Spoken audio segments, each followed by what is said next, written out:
பொல்லாத சாத்தானே ஒரு சொல்லால விரட்டிவிட்டே. வல்லமையின் ஆவியானவர் எஸ் எஸ் வந்து காரணத்தினால் ஆமென். பொல்லாத சாத்தானே ஒரு சொல்லால விரட்டிவிட்டே.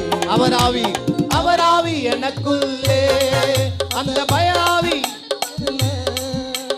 அவர் ஆவி எனக்குள்ளே அந்த பயாவி அணுகுவதில்லை. அன்பினாவி எனக்குள்ளே நான் அகற்றிவிட்டேன் கசப்புதல்ல. அன்பினாவி எனக்குள்ளே நான் அகற்றிவிட்டேன் கசப்புதல்ல. வல்லமையின் ஆவியானவர் என்னுள் வந்துவிட்ட காரணத்தினால் பொல்லாத சாத்தான ஒரு சொல்லால விரட்டிவிட்டேன். வல்லமையின் ஆவியானவர் என்னுள் வந்துவிட்ட காரணத்தினால் பொல்லாத சாத்தான ஒரு சொல்லால விரட்டிவிட்டேன். ஹல்லேலூயா. சத்தமுறை எல்லாம் சொல்லுங்களேன்.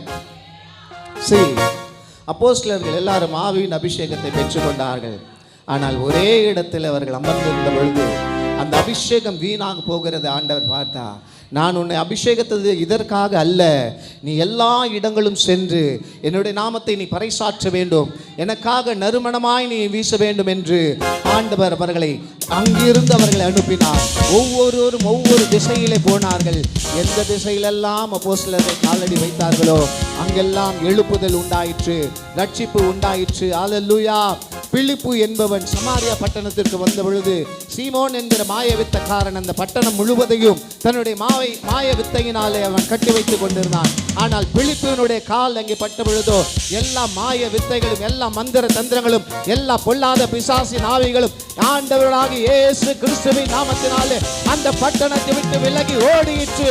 இன்றைக்கும் ஆண்டவருடைய ஆவியானவர் உங்களுடைய வாழ்க்கையில் உங்களுடைய வீட்டில் வரும் பொழுது எந்த மாய வித்தையா இருந்தாலும் சரி, எந்த தந்திரங்களா இருந்தாலும் சரி, எந்த மந்திரங்களாக இருந்தாலும் சரி, எந்த பொறாமைகள் எந்த எரிச்சல்களாக இருந்தாலும் சரி, அவை எல்லாம் இயேசு கிறிஸ்துவின் நாமத்தினாலே இன்றைக்கு விலகி ஓடட்டும்.